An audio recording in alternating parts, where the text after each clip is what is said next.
Hi,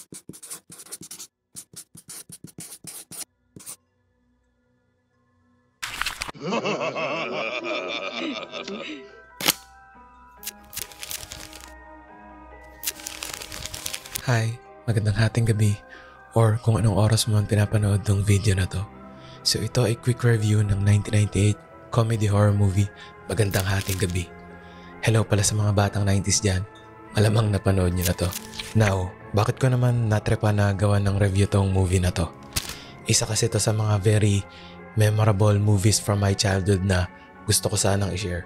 Lalo na ngayon, may naka-upload na sa YouTube. Recently lang actually, and may remastered version pa. Better colors, better quality, better resolution for free sa iwanttfc.com. So why not, di ba?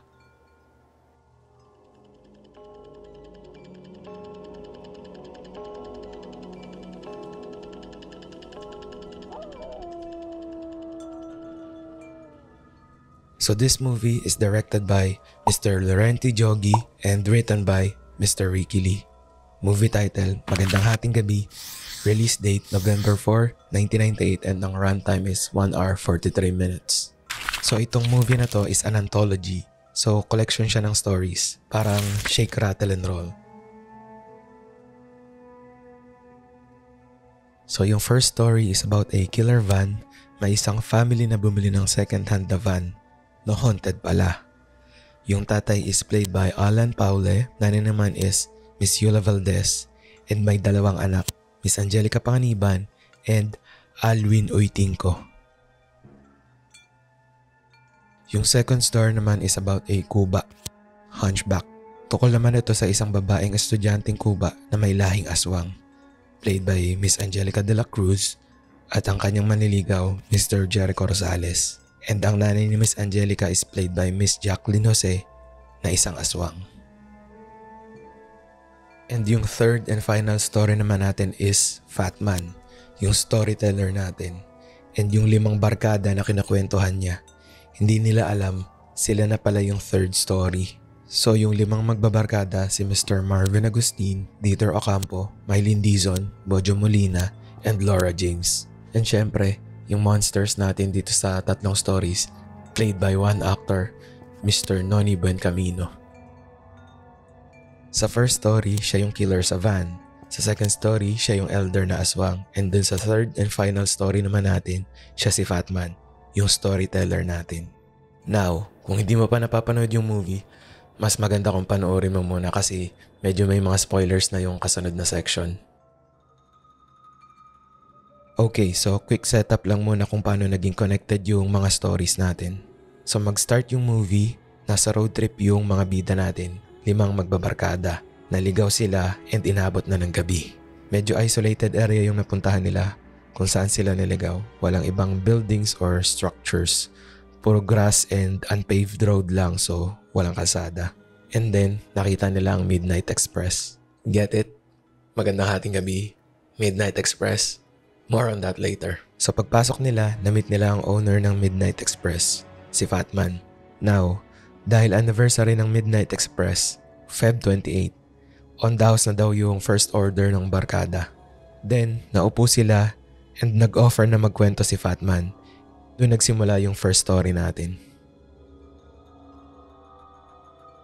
Tungkol ito sa isang family na bumili ng second hand na van, hindi nila alam na haunted pala yung van. So nagbakasyon sila, ginamit yung van, and doon nagsimula yung haunting sa van. So yung story na to is pure horror, walang halong comedy. Na-mention ko na comedy horror tong movie na to, pero itong first story na to is just pure horror. Okay siya, simple lang yung story from beginning to end, walang fluff, and very smooth yung buong flow ng story. I like yung mga practical effects na ginamit. Ngayon kasi puro CGI na lang, lalo na dun sa climax nitong killer van story. Makikita mo and ma-appreciate mo talaga nag-effort sila sa practical effects na ginamit nila dito.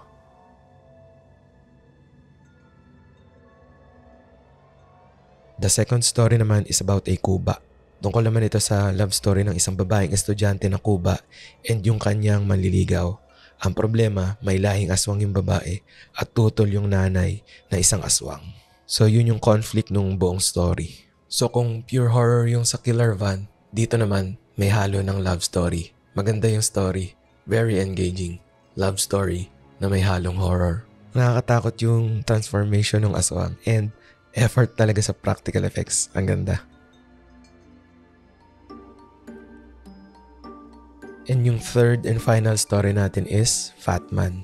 Tungkol sa 5 magbabarkada na kinukwentuhan ni Fatman.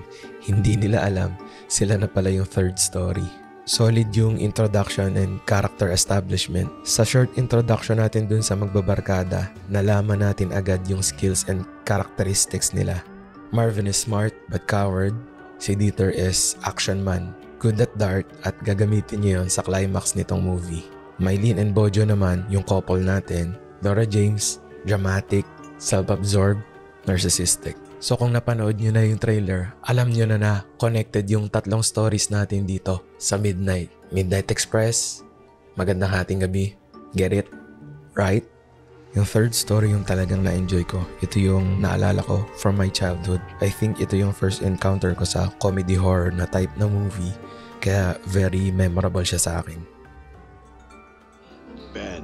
Ben, sa harapin, kutsilyo di almasen, haw di karabaw, batuten!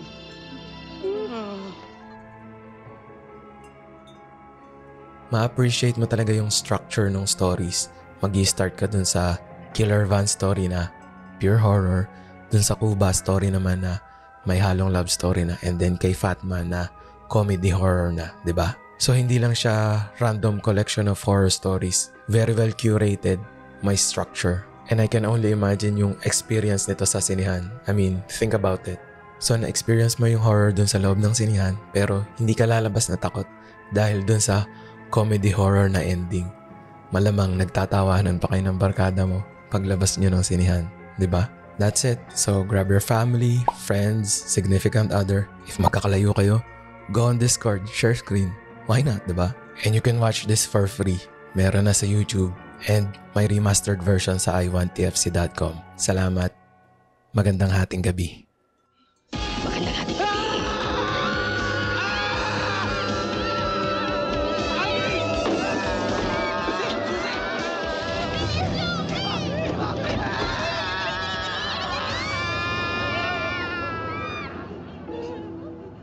Ha ha ha ha ha ha ha!